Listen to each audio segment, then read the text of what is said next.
राणीपुर मां सिंधियाना news network के नुमाइंदे कुर्बान अली मेमूण मूजिब टाउन कमेटी राणीपुर के मुलाज़िमन की 5 ॾींहं बि हड़ताल जारी।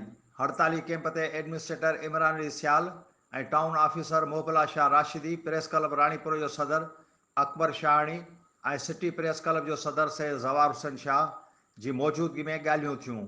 मुलाज़िमन की अधु पगार कटण करे मुलाज़िमन हड़ताल कई हुई। शहर के मोज़िज़ शख्सियतुनि के मदाख़लत ते मुलाज़िमन के पगार में 10,000 रुपए जो चेक ॾिनो वियो। बाक़ी बकाया रक़म मथी पगार सां गॾु ॾिनी वेंदी। बाद में मुलाज़िमन उन वक़्त पंहिंजो कमु शुरू कयो। ज़ाहिरी ॻाल्हि आहे, मजबूर थी उन वटि ॿियो को त कोन्हे, पर सियासी इहो जमहूरी हक़ आहे जेको वेही कम से कम आला ऐवाननि ताईं असां गुज़ारिश कयूं त इहा पैगाम पहुचायूं त जीअं असांजी कटौती आहे उहा बंदि कई वञे। ऐं असां बि इन शइ खां शहरनि सां बि माज़रत खुआ आहियूं त उनखे तकलीफ़ बिल्कुलु आहे, पर छा आहे त हिन महिल मुलाज़िमनि जी तकलीफ़ बि सभिनि जे साम्हूं आहे। गॾिजी सरजी असां अगरि इहो आवाज़ु अॻिते पहुचाईंदासीं ऐं असांजी गुज़ारिश आहे आला ऐवाननि खां असांखे जेको आहे कटौती थियल पघार, ॿियो को असां वॾो को मुतालबो कोन्हे, असांजी पघार ॾिनी वञे, सिर्फ़ु असांजो मुतालबो इहो आहे।